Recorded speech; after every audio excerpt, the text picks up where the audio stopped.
bakal bikin kalian mikir, oh ternyata kayak gini ya, bersama gue, Triana. Dan gue Farah. Jadi hari ini kita bakal ngobrolin sesuatu yang sering banget bikin orang debat, yaitu tentang hak asasi manusia. Jadi sejauh mana sih kita boleh bebas, dan kapan kita harus sadar kalau kebebasan kita juga punya batas.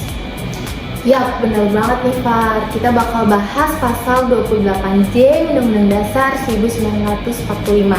Ibaratnya nih ya Far, ini tuh sebagai rambu lalu lintasnya hak asasi manusia, di mana kita boleh bebas jalan, tapi kalau nggak tahu aturannya kita bakalan nabrak. Nah, karena kita anak fisioterapi, karena kita juga akan berhadapan langsung sama masyarakat, kita juga wajib nih belajarin yang namanya hak asasi manusia, Far. Oke, kita mulai dari isi pasal 28J dulu ya. Intinya pasal ini tuh bilang setiap orang bebas menjalankan haknya, tapi tetap harus menghormati hak orang lain dan tunduk pada aturan yang berlaku. Nah, ini nih yang sering bikin orang lupa. Banyak yang mikir ini hak gue, suka-suka gue dong. Padahal mereka nggak sadar kalau hak mereka ini bisa menginjak hak orang lain. Betul banget. Contoh gampangnya, lu bebas berpendapat, tapi kalau pendapat lu itu isinya hoax atau fitnah, siap-siap aja kena pasal. Nah, lu ingat kan kasus-kasus yang banyak beredar di media sosial, kayak misalkan dia memberitakan hoax, fitnah, atau ujaran kebencian, itu kan termasuk pelanggaran hak asasi manusia kan. Jadi biasanya tuh yang melakukan kayak gitu bisa dilaporin dan mereka bisa masuk aja ke penjara karena mereka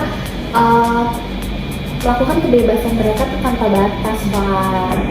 Jadi coba deh bayangin, kalau semua orang boleh ngelakuin apa aja tanpa batasan, ada orang yang bebas berteriak di telinga kalian 24 jam, ada yang buang sampah sembarangan, ada yang seenaknya nuduh orang lain maling tanpa bukti. Gimana? Enak gak? Ya itu sih kacau banget sih, Far. Itu mah bukan kebebasan, namanya itu anarki. Nah makanya pasal 28J itu penting banget. Hak dan kebebasan itu harus seimbang. Kalau enggak, masyarakat bisa jungkir balik.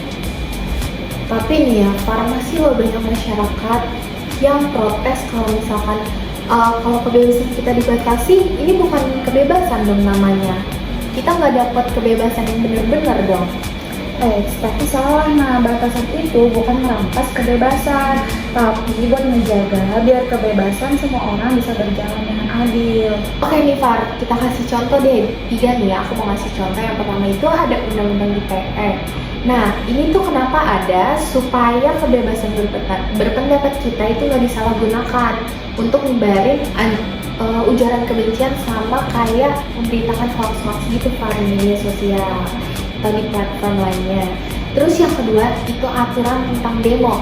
Kita bebas protes, kita bebas melakukan apapun, tapi yang pertama kita nggak boleh yang namanya tuh merusak fasilitas umum. Biasanya kan demo sekarang kan banyak banget tuh yang merusak kayak halte, bahkan gedung DPR, terus kayak misalkan tempat duduk di pinggir jalan gitu loh, itu tuh nggak boleh. Terus yang ketiganya ada kebebasan beragama. Kita tuh, lo itu bebas beragama, tapi lo nggak boleh maksain orang buat mengikuti agama lo gitu. Jadi mereka juga bebas buat beragama gitu, Pak. Tapi ya, kadang-kadang aturan ini juga disalahgunain.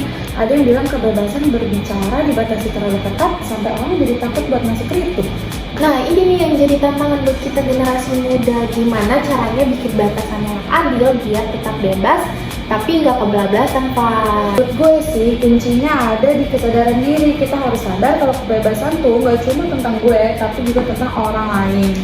Bener banget nih, Far. Sebelum kita teriak ini hak gue, coba tanya ke diri kita sendiri, apakah kita udah menghormati hak orang lain, apa belum? Jadi pertanyaannya sekarang, menurut kalian, apakah batasan kebebasan di Indonesia ini udah pas atau masih perlu diperbaiki? Yuk teman-teman KWN, kalian boleh share di kelas ataupun bersama teman-teman kalian. Gimana sih pendapat kalian? Oke, itu dia obrolan seru kita hari ini. Semoga makin paham kalau kebebasan itu bukan berarti seenaknya sendiri, tapi juga harus ada tanggung jawabnya.